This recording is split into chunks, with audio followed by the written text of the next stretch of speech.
pivot towards China as the investor and de facto security umbrella?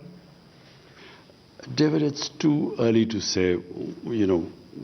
Right now, events in Afghanistan are still evolving. People like us don't know where it's going to go. But the US presence no longer there. There's obviously going to be a vacuum. People like us don't know where it's going to go. But the US presence no longer there. There's obviously going to be a vacuum. Who's going to fill it? China is obviously the emerging power.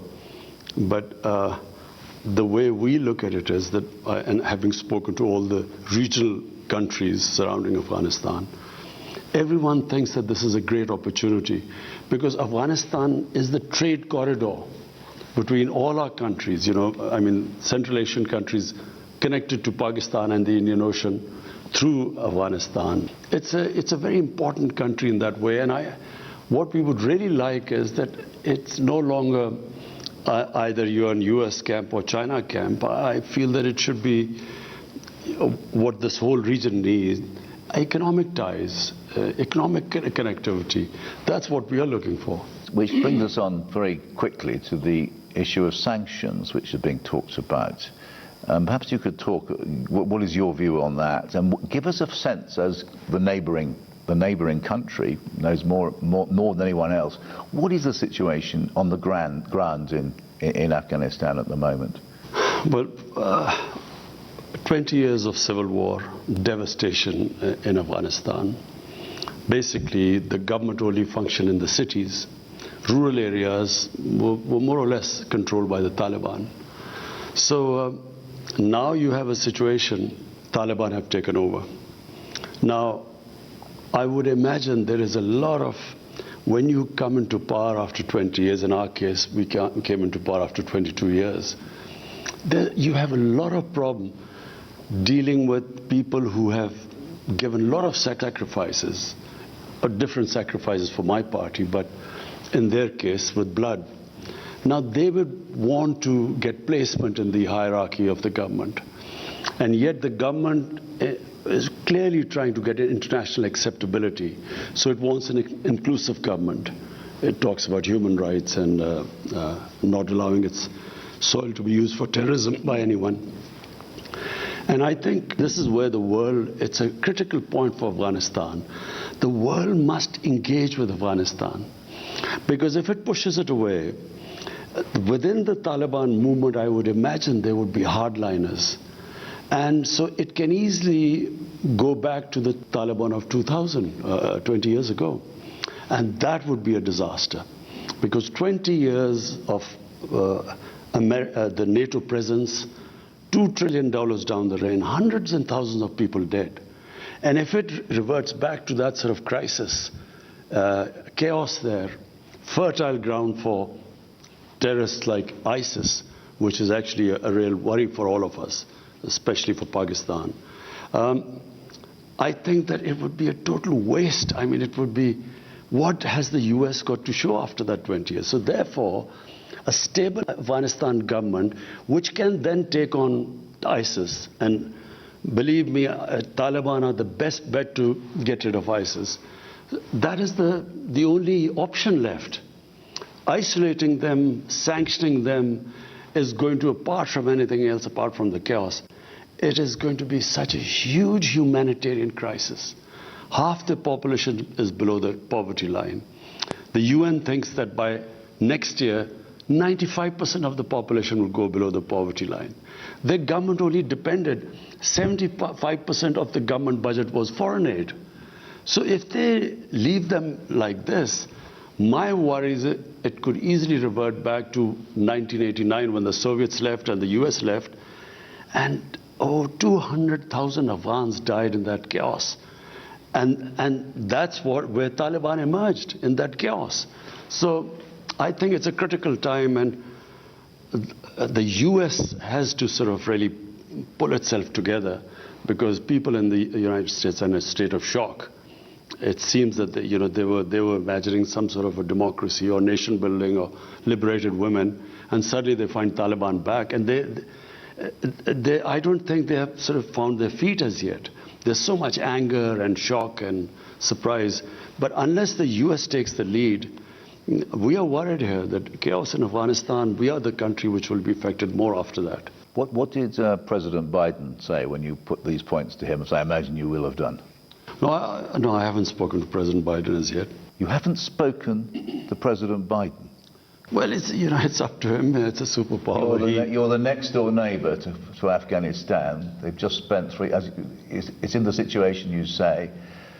Whether the Americans like it or not, you have an immense influence on the country. And President Biden has not spoken to you. I find that absolutely astonishing. Our security chiefs have spoken. Our foreign minister has been in touch with the US foreign secretary. But no, we haven't spoken. But we are in touch. All these things we have spoken to the US. That look. Are they listening to you? I think, at the moment, as I say, we're just watching the Senate hearing. There's shock in the US. They can't believe what has happened. They can't, because they were obviously misled. They were being told that democracy was coming and women are being liberated and this nation building and so on. They can't believe that Taliban are back in power. And most of all, that the billions of dollars spent on the Afghan army 300,000 Afghan army gave up without a fight. That's what they can't understand, because they were never given an accurate picture. I went to the US in 2008 and I spoke to the think tanks. Then there was Senator Biden and Senator John Kerry and Harry Reid. I spoke to them. I said, there will be no military solution. This is a quagmire. They talked about Iraq at the time. This was a much bigger quagmire. They didn't know the history of Afghanistan. So our army chief 2 years later went, General Kiani, he said the same thing to President Obama. He said, you're going to leave a big mess. We will have to deal with it. And you will not have a military solution. But unfortunately, I think they were led by the generals. And you know what the generals always say, what they've always said, give us more troops and we'll win, and more time. How do you assess how the Taliban have behaved since gaining power? I think, David, we have been so relieved, because we expected a bloodbath. And always when there's a civil war, a puppet government backed by foreigners like Soviets, like before them the British in the 19th century. When the Soviets left, there was a bloodbath. And we were fearing that in Kabul, when the Taliban came, and we thought there would be bloodletting of the sort of what happened after 1989. So it was peaceful transfer of power. So that was the best thing that happened. But also we felt that we would be blamed for this. But because 300,000 troops surrendered without a fight, clearly we didn't tell them to surrender without a fight. So the ground realities were that Taliban had become a popular movement, especially in the rural areas. And that's why the army gave up without a fight. And secondly, the Ghani government was corrupt to the core. They were, firstly they were perceived as a puppet government, then corrupt. People, who was going to fight for them? But you haven't fully answered David's question there, which is, it hasn't been as inclusive a government as we hoped. It is not, women's education remains a huge problem. I mean, the future of women's cricket in Afghanistan, that lovely success story of Afghan cricket, and yet women's cricket doesn't seem to have a role today. I mean, these are very serious things, and these are being watched in the West, because people are saying... I mean, it's been weaponized, if you like. But it's also true, isn't it, that if you are an Afghan woman, your rights have gone back 10 years, 20 years? Two things separately. Number one, is it an inclusive government? Not right now, but Taliban have so far stated that it's a transitory government and they want to include other people. What they have stated is that they will not include anyone from the former regime of Ghani. And really, they need an inclusive government because Afghanistan is a diverse society. It has mainly Pashtun, 50%, then there's huge Tajik minority. And I have tried my best with the Tajikistan president somehow to get them together. Then there are Uzbeks there, and Uzbekistan is trying to sort of get them together. So the neighbors are interested that they all form an inclusive government, so it's a stable government. About women's, please remember, Kabul, the women always had, the culture in Kabul for women was different to the rural areas. In the rural areas, women's lives hasn't changed. This is how they lived, it's a culture, it'll probably take time to evolve. The main issues in Kabul itself, and Kabul, if you went there 50 years ago, the Kabul culture was different to the rest. Now, my contention is that rather than forcing Taliban, to do this and include so-and-so and give the women, they have said that they will give women education. They have said that they will allow them to go to jobs. In the Islamic culture, I don't think they should be pushed to the point where there is clearly within the Taliban sort of the ground soldiers, who have a certain concept. You don't want to push them to a point because they don't have such clear leadership who can order them. And so I would imagine they would have problems from within. So give them time. They have made the right statements. We have no other option. What else are we going to do? If we sanction them, there's going to be the biggest humanitarian crisis in Afghanistan. Chaos there. So the best is to incentivize them to walk the talk, what they're saying, incentivize them. But if you force them, I would imagine the nature of the people is such that they will push back and they will, it will be counterproductive. Can I move on to the Pakistan Taliban, the TTP? I mean, on the flight over, I was rereading your wonderful book you wrote 7 or 8 years ago, Pakistan, in which you made the observation that once the Americans left, that was basically the cause of the instability, and then things would settle down naturally.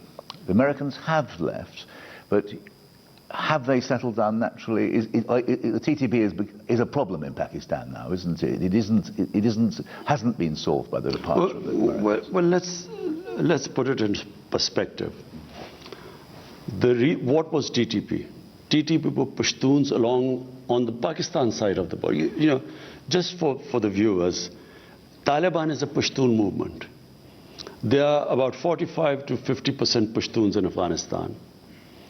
On the Pakistan side of the Durand Line, which was made by the British, are twice as many Pashtuns. But what is called the tribal area was the border area on the other side of Afghanistan. There were the Pashtun tribes, and there was actually no border.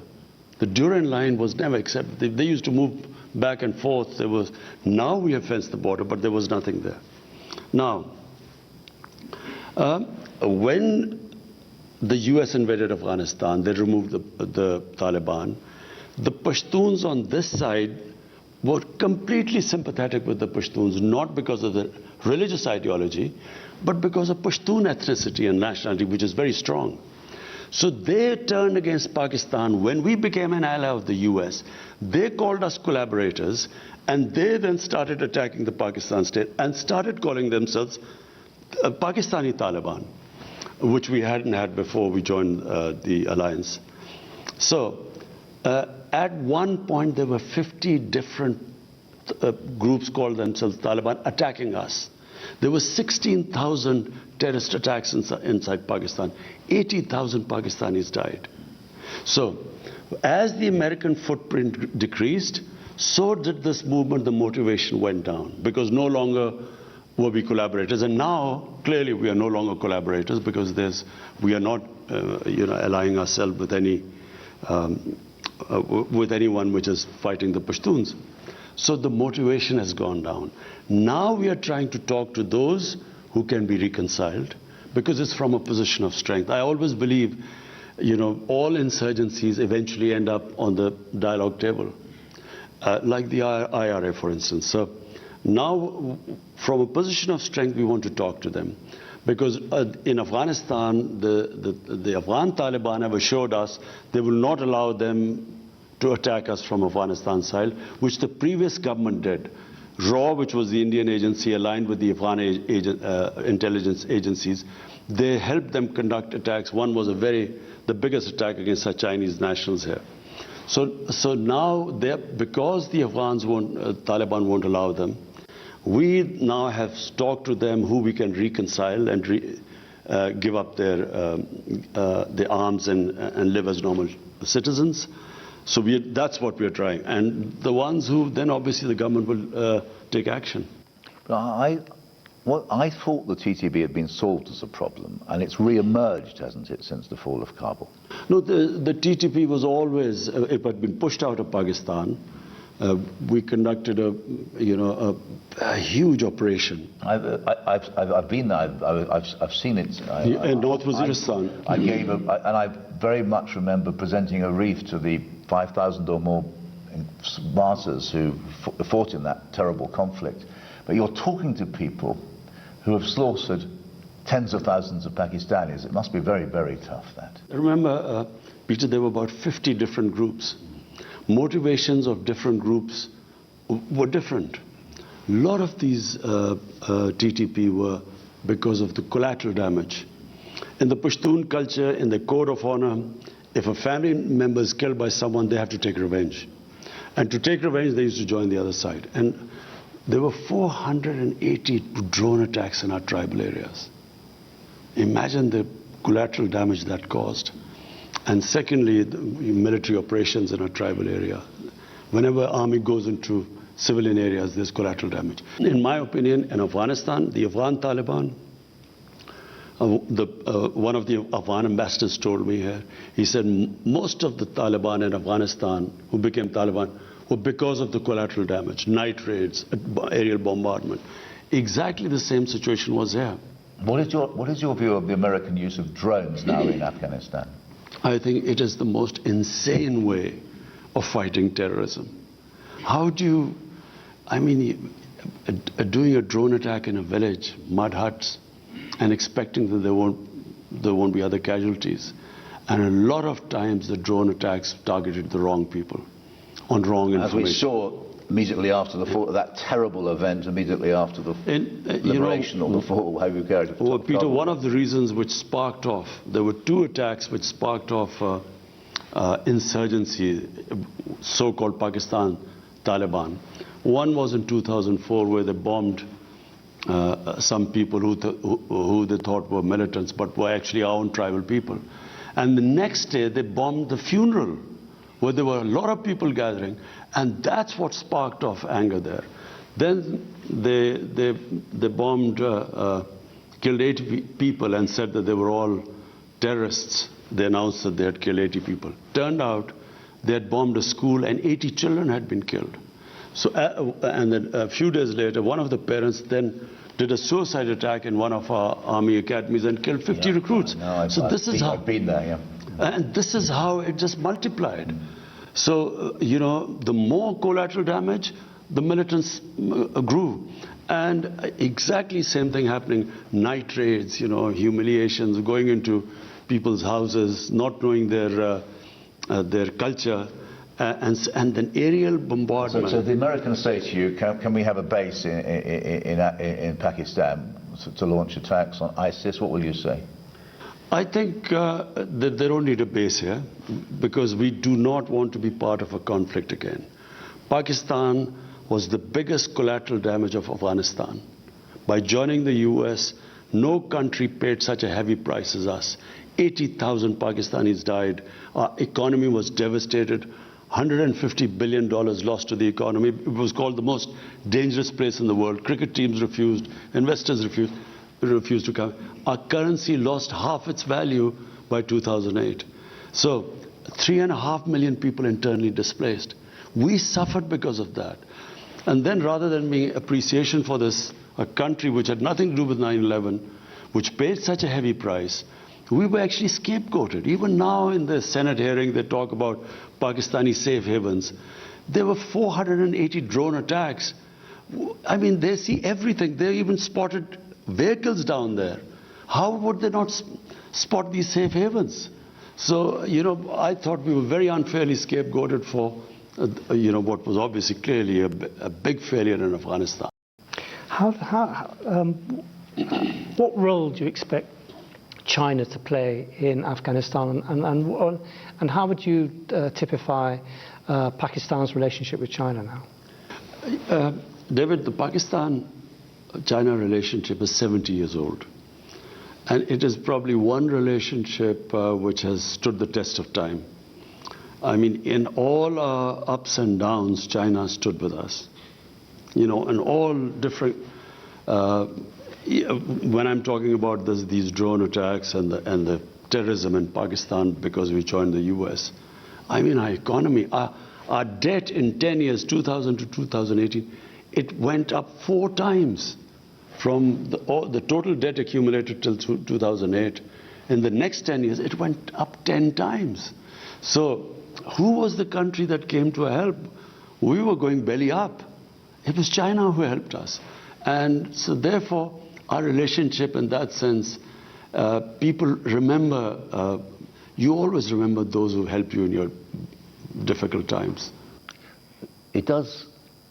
Why, the Uyghurs, I mean, there's no question that you are a senior Muslim leader, global, and you have been silent about what, at the very least, is a serious suppression of a Muslim minority in a neighboring country. Why is that? You see, Peter, I find these selective pronouncements on human rights, I think it is so immoral. Now, China is one neighbor, the other neighbor is India. In Kashmir, there are 900,000 troops who've put 8 million Kashmiris in open prison. They have over 100,000 Kashmiris have died since 1989. The way what they are doing in Kashmir right now, and the UN reports saying what they are doing. Not one word of criticism in India, not just that, what they are doing to the minorities in India, to the Muslims in India, Muslims in Assam, the laws they have passed. It's a total racist government. Now, what I find so... We're going to come... Kashmir is a very serious subject. We really want to come on to that. But no, but Peter, I'm following from there. Now, they want us to criticize what's happening to the Uyghurs. We have spoken to China. The Chinese are given an explanation what is happening there. And our relationship with China is such that we have an understanding that between us we will talk to each other, but behind closed doors, because that's their nature, their culture. We do not talk about it in public. But in public, all I want to say is that why is there not such indignance about what is happening in Kashmir by the same countries that want us to talk about the Uyghurs? And my second point is Peter, that there's the whole Muslim world is in turmoil. You go on from Syria to Yemen to everywhere, the Muslims dying. We, as a government, decided that our main focus right now should be a disputed territory between Pakistan and India, where all these human rights violations are taking place. Let the world take notice of that first, then we will talk about other violations of human rights. On Kashmir, the world seems to regard Kashmir as a Pakistan national interest, and you regard this as above all as a human rights issue. How can you separate the two agendas and get the world to focus on what's actually happening in India-controlled Kashmir? You see, David, Kashmir was a disputed territory between Pakistan and India, and this was confirmed by 2 United Nations Security Council resolutions, which said that the people of Kashmir will be allowed through a plebiscite under the UN auspices to decide whether they want to be part of India or Pakistan. Now that right was never given to them. But worse, in 2019, 5th August, they had the special status until this right of self-determination was given to them. They took away the special status. And they clamped down on them by sending these 90,000 troops there. And basically Kashmir is an open prison. Now, our problem is that we are not now talking about it as a territorial issue. We are simply talking that allow the Kashmiris, and we in Pakistan have given them the other option. They don't have to come either to Pakistan or India, just their right, democratic right, if they want to be an independent country. So this is where it is. India, clearly the ball lies in Indian court. What do they do now? They cannot indefinitely have put these people in an open prison. Because having taken this step, I don't know what they expected. They are now trying to change the demography of Kashmir by bringing settlers from outside, which was also in the constitution provision prevented this from happening, that settlers would not be allowed to settle in Kashmir. And then the Geneva Convention, it states clearly that you cannot change the demography of an occupied country. You know, until that status is clear whether they're part of India, you can't change the demography. So they are actually trying to convert them from Muslim majority to a minority. How dangerous a situation? It's been rather forgotten because so much else has been going on. But how here we have two nuclear powers at odds with each other, and there's fighting almost all the time, isn't there, at a low level? You know, how dangerous a situation is Kashmir? Peter, if you look at the flashpoints, probably the nuclear flashpoint right now in the world is Pakistan, India. Because nowhere else is there such a situation where there are two nuclear armed countries who've had 3 wars before they were nuclear armed. So we haven't had a war since then, so because of the deterrent. I think as a 13-year-old you wanted to join up, didn't you, in 1960? I still remember. 65, yeah. I still remember that. But I feel that, you know, we had this little skirmish when there was a suicide bomb which went off in Kashmir. Indian soldiers were killed, and they blamed us. We kept saying that we will give us any evidence and we will hold those responsible, we will take them, but have them punish us, even give them to India. Rather than giving us evidence, they bombed us. Fortunately, there was no loss of life, so you know, Pakistan also retaliated, again bombed somewhere, and then they shot down an Indian plane. So in that situation, I mean, I as a chief executive felt it could have gone anywhere. We immediately returned the pilot, you know, was shot down to cool down things, because once 2 nuclear-armed countries get into the situation like we did, it can go anywhere. So I think I actually addressed the United Nations too and told them that, look, you came into being to stop this sort of thing. There's an unresolved issue. It's your own Security Council resolution. In East Timor, the people were given the right, they passed a resolution, they were given a right to decide the destiny, plebiscite, they became independent. Why not Kashmir? And unfortunately, it's because of once, you know, if you're big enough, you have a huge market for other goods, that gives you the leverage actually to get away with, you know, which East Timor could not get away with. Can I ask you, all this seems incredibly familiar to Palestinians, what's happening to Indian-controlled Kashmir. It's almost as if Israel has given India the template, although that's probably a very crude way of putting it. But how dangerous is the liaison between Israel and India right now? I feel that, well, they are very close, you know. I mean, should we read anything into it that Narendra Modi visits Israel and then he comes back and clamps down on Kashmir, and, you know, the events of 5th August 2019, do we think that he got his instruction from there? Because that's what Israel has done. They have just built such a strong security apparatus, and they just crush anything. They will send people in, they will kill, assassinate, and then they have total immunity. They, whatever the United Nations General Assembly says, they have complete confidence in the veto power which the US has in the Security Council. So they get away with anything.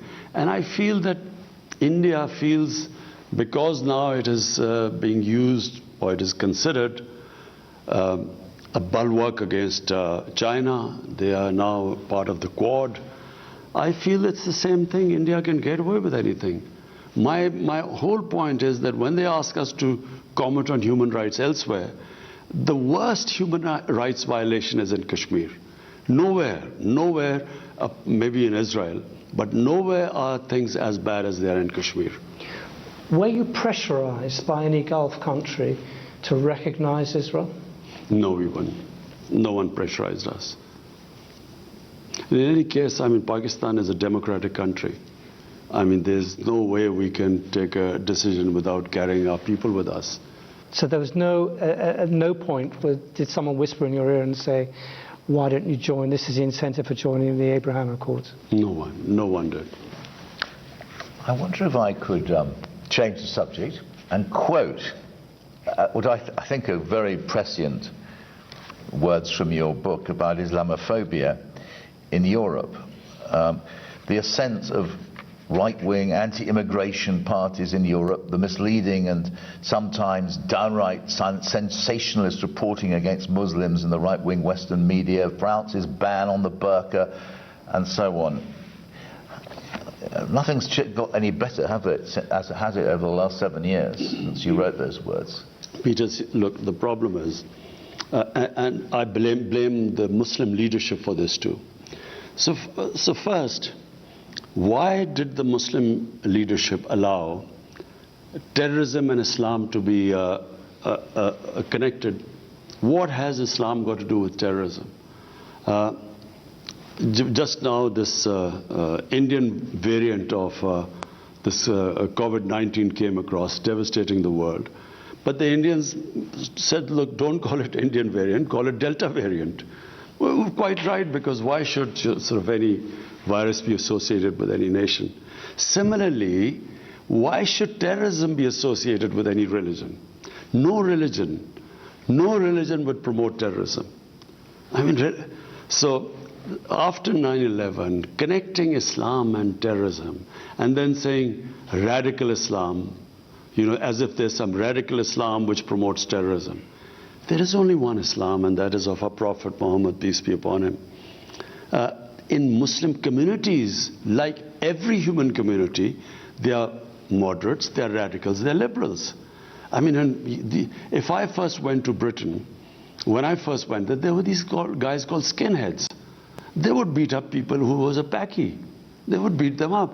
Imagine if I looked upon the British societies through what the skinheads were doing. You can't define a religion or a human community by just concentrating on their extremes. So these people are like, we have our fanatics, like the gunman who walks into New Zealand walks and shoots down 50 worshippers. So when you say radical Islam, so for the man in the street in the West, how is he going to distinguish between a moderate Muslim or radical Muslim? How does he distinguish? So all Muslims become a target. This is what Islamophobia is. After 9/11, any incident happened, because I would spend more time in Britain because my children were young there, so I would go and see them. And it was like people would pray when some terrorist attack took place. Immediately the Muslims would pray, I hope it's not a Muslim, because everyone got branded.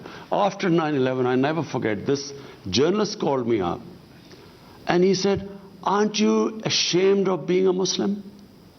1.3 billion people responsible for 19 fanatics or terrorists. I think I'm right in saying that was Martin Bashir who rang you up. Yes. not the best of the journalists. But he called me up. I was so shocked by it. So this is the problem, what has happened. What is Islamophobia? People do not realize radical Islam, moderate Islam. I mean, in the Western, how does a man in the street?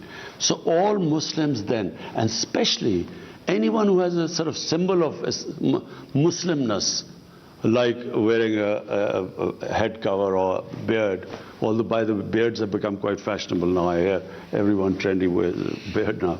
But so they became targets and they got insulted. I'm not talking about people who got beaten up or, killed. I'm talking about normal people being abused in the streets in the Western countries just because they look Muslim. So I think it was very unfair. We Muslim leaders should have talked about it, de-linked Islam and terrorism. And secondly, there's this other thing which started with Salman Rushdie. People in the West do not treat religion like we do. They cannot understand the love, respect, reverence we have for our Holy Prophet, peace be upon him. People love him more than anything. Respect and love for him is paramount in our religion. I know how, religion is treated in the Western countries. When I went, there was this Monty Python's flying circus about Jesus Christ, Life of Brian, and I was so shocked. I had never seen anything like that. But people in the West would say that is a difference between the Muslim world, I've heard them say, and the West, i.e. the West supports free speech and Muslims don't. And but Peter, that's what I'm trying to say. So I know the difference. I know how the West treats religion. But I also know how they live their religion and the place of the Holy Prophet. They can't understand it because of their view. So it was up to us to make them understand. That look, you can write, there's so many interpretations of the life of the Prophet, Western interpretations, no one comments on it, but don't ridiculous him, don't mock him, don't insult him, which is what Salman Rushdie did, and the West didn't realize. But what he said was the most insulting thing for Muslims.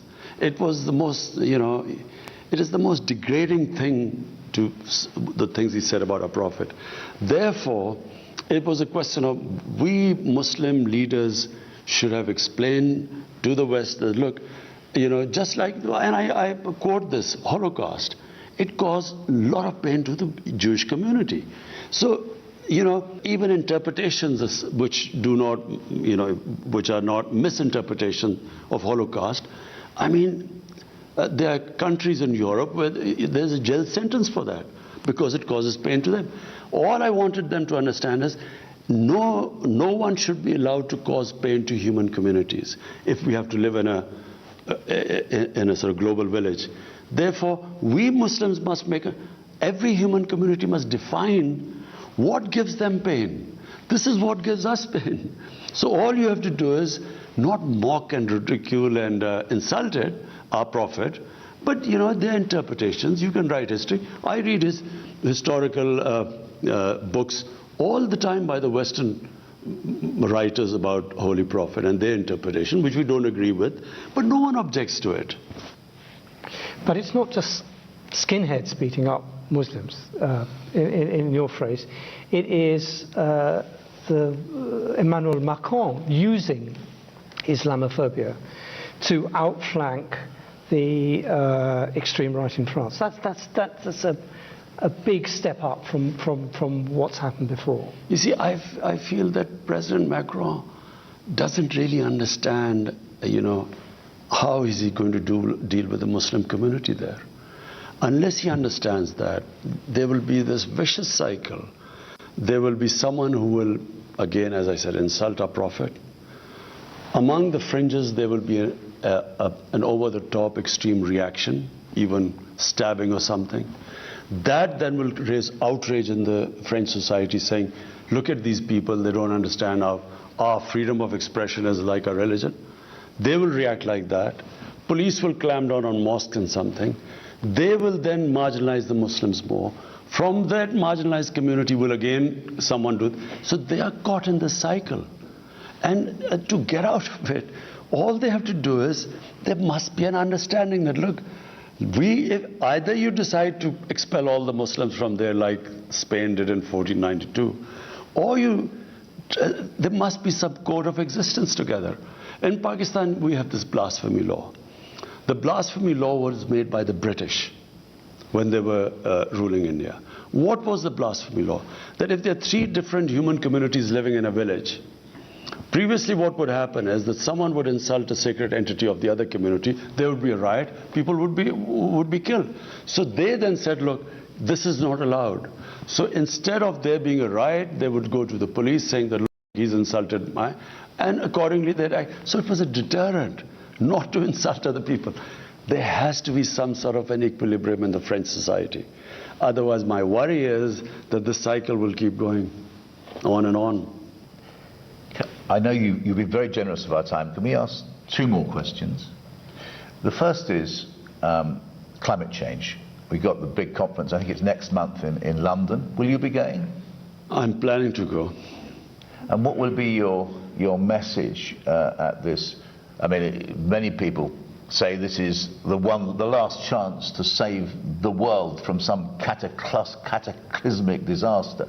Do you agree with that? Peter, some of us, who've lived by nature, because I grew up, really where I lived was like a village, outdoors. It's now almost central Lahore. It is now. Zaman Park. It is. You can't sit outside it. It's like on the edge of a motorway. And then all my hobbies were, I would love trekking. Pakistan has the most beautiful trekking in the world. And then I loved this. In the winter, I loved partridge shooting, which was a beautiful time here. And so my life was outdoor. And then cricket outdoors on, beautiful grounds. People like us saw this change coming. You could see gradually the temperature getting warmer.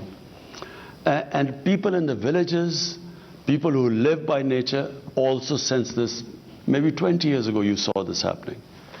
But the world, I think, in the last 2 years, have suddenly discovered these strange weather patterns. And countries affected, like Germany, look at what happened in Germany and so on. So, and the fires that are in California, Siberia, and Mediterranean countries. So, people have begun to realize that we are really now, the human survival instinct has, I feel, kicked in. They are realizing that if we keep going at this rate, things are just going to keep getting worse. And therefore the emergency. My only worry is that the countries that are responsible for these carbon emissions are the developed industrialized countries. They are the ones who are really responsible for the high percentage of emissions. But I feel that they are making the right noises, but they are not willing to take the hard decisions because it is going to be difficult. When you change to renewables, it's going to be difficult, a little painful. Already they are talking in Europe about, the gas prices going up and so on. So I think that unless and until they walk the talk, what they are saying, they then, do it. They put their money where their mouth is. It's not going to happen, because when you worry about your elections, you worry about unemployment. And with Donald Trump, he was quite forthright. He didn't even hide behind any euphemisms. He pointedly, for him, progress, growth rate, jobs were more important than climate. Now, unless climate becomes more important than this, I'm afraid we will have a lot of conferences, but for electoral purposes, people will make the right noises. But what do you want COP26? I think it's COP26 to do. Well, for a start, look, it has a financial cost. If you want to really make an impact, you have to spend money on that. So clearly, countries like us, we're punching above our weight. We're planting 10 billion trees in this country. 10 billion now. 10 billion. We started 1 billion. We achieved that. We planted 2.5 billion right now. We are on our way to 10 billion. And then we are cutting down, we had coal power plant in the schedule. We scrapped that. And there's one going which, if we get some funding, we're willing to change that to, to renewables. And then we're trying to preserve, we're making different ways of preserving, our water supplies and increasing our oxygen, cleaning our rivers. Whatever we do, unless the richer industrialist countries, unless they take steps, I'm afraid, we don't. Our contribution to emissions are negligible, about less than 1%. To move on, finally, apparently you used to be a cricketer. England, the ECB cancelled a 5-day tour of Pakistan against the advice of the British High Commission, apparently. What was your reaction, given that all that Pakistan had done for English cricket in the last 2 years of those 2 tours, they come to the rescue during COVID, and then the English Cricket Board just cancels with no real... what did you make of that? What message did that send? Well, I've seen the evolution of Pakistan-England cricket ties over the years and with the other countries. I think that there is this, still this feeling in England that they do a great favor to play for countries like Pakistan. One of the reasons is that obviously the money is a big player now, for the players as well as for the cricket boards. Indian Cricket Board now is the richest cricket board in the world. The money lies in India. So India basically now controls world cricket. I mean, they do whatever they say go. No one would dare do that to India, because they know that the sums involved, India can sort of produce much more money. So therefore, I felt that I think England let itself down. I didn't criticize, I didn't say anything. But I think England let themselves down, because I expected a bit more from England. I did not expect them, just unilaterally without even consulting anyone. And of course, the biggest worry of protection of the foreign teams is for us. Imagine if something happens in Pakistan to a team, we are responsible. And we have one of the best intelligence agencies in the world. So I checked thoroughly. We had completely secured everything. I mean, even the New Zealanders, they got scared and they left.